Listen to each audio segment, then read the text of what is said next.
ভাই কেমন আছেন? আশা করি সবাই ভালোই আছেন। তো আজকে আসলে চলে আসলাম যে চট্টগ্রামের যে রাতের শহর আমতলে।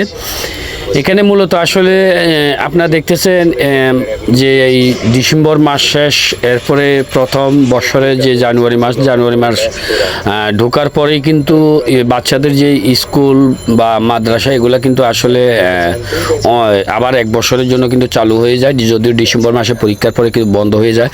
তো চালু হওয়ার পরে কিন্তু বাচ্চাদেরকে ভর্তি এই ক্লাস থেকে ওই ক্লাসে ক্লাস ট্রান্সফার, স্কুল ট্রান্সফার বা বাচ্চাদেরকে স্কুলে ভর্তি করানো, এগুলো নিয়ে একটা হোমের একটা দেরিক পড়ে যায়।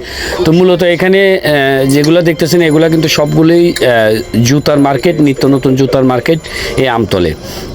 এই ঠান্ডার ভিতরে কিন্তু অনেকের বাচ্চা নিয়ে কিন্তু আসলে এসেছেন যে জুতা কেনার জন্য, স্কুল ব্যাগ কেনার জন্য, এগুলোর জন্য। তো মূলত আমতল থেকে আজকে আপনাদেরকে আসলে দেখানোর চেষ্টা করলাম যে 2026 সালের যে নতুন এই যে ডিসেম্বর মাসে, জানুয়ারি মাসের আজকে 8 তারিখ, 8ই জানুয়ারি, রাতের শহর আসলে চট্টগ্রামের যে আমতল, এখানে আসলে কতটা ব্যস্ততম নগরী সেটাই মূলত আপনাদের মাঝে তুলে ধরতে চেষ্টা করলাম। আর এই যে মানুষগুলো দেখতেছেন সবগুলো কিন্তু আসলে যেটা কালুরঘাট এবং কি কাপ্তাইয়ের লোক।